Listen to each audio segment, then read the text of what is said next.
তুই যদি থাকতি মৌ, আমরা কেউ এভাবে হেরে যেতাম না রে। ভাবি, ভাবি,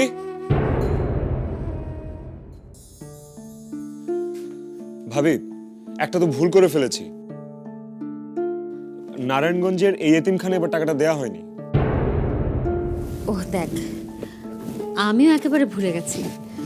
আচ্ছা শোন, আমি তোকে চেক লিখে দিচ্ছি, তুই তুলে নিস, আর কাল দিয়ে আসিস জমা। হ্যাঁ, না না ভাবি, কাল কেন, আজকেই দিয়ে দেই। তুমি ভেবো না তো কিছু।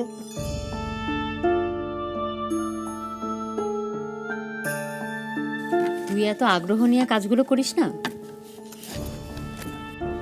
তোমার একটু কাজে আসতে পারলেই আমি খুশি ভাবি।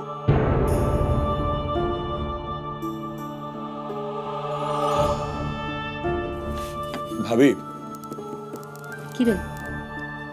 আমার বিয়েতে সত্যিই তোমার কোনো অমত নেই তো? ভাইয়ের বিয়েতে বোনের কোনোদিন অমত থাকে? মা যত যাই বলুক, তোমার যদি মত না থাকে, তুমি যদি খুশি না হও, আমি কিন্তু বিয়েই করব না।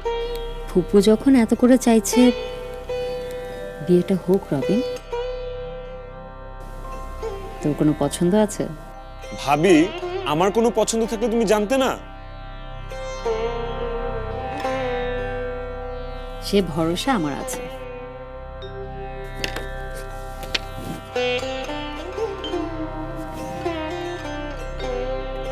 ভাবি, কাউকে যদি সত্যিকারে কখনো পছন্দ হয়, তাহলে সবার আগে এসে তোমাকেই বলবো। বলিস। শোন, এখানে 50,000 টাকা লেখা আছে। 20,000 টাকা নারায়ণগঞ্জে দিয়ে আসবি, আর 30,000 টাকা বাসায় নিয়ে আসবি। তোর ভাইয়ারও কিন্তু সিগনেচার লাগবে। কোনো অসুবিধা নেই, আমি অফিসে গিয়ে নিয়ে আসবো। ভাবি, তুমি আমার বিয়েতে কি গিফট দিবে? লাল টুকটুকে একটা বউ গিফট করব। আবার কি? এইভাবে ফাঁকি দিলে তো হবে না। গিফট তো তোমাকে দিতেই হবে। তুই যা চাইবি তাই দিব। কি লাগবে বল?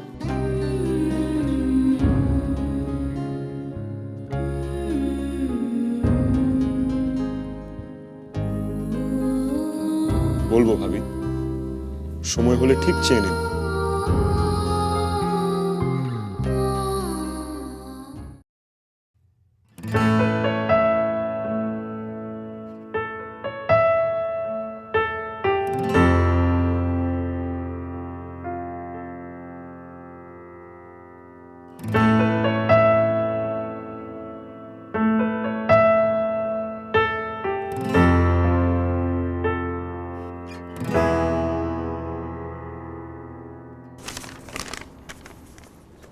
ইমরান সাহেব, আপনার অনুমতি না নিয়ে আপনার বাড়ি ঘুরে এসেছি।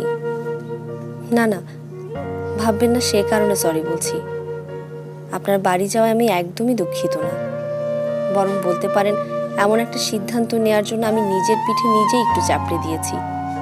কারণ সেখানে না গেলে আমার কখনোই আপনার স্বামীর সাথে দেখা হতো না, আর স্বামী আপাকে না দেখলে কখনো জানা হতো না মৌকেও। জানা হতো না মৌ না থেকেও আপনাদের জীবনে কতটা আছে। জানা হতো না একটা মানুষের স্মৃতি জীবনের সাথে ঠিক কতটা জড়িয়ে রাখলে মৃত্যুর পরও তাকে জীবিত রাখা যায়। Good morning sir. Sorry extremely sorry, আজকে অফিসে আসতে একটু দেরি হয়ে গেল। আজ তো দেখছি সরি দিবস। স্যার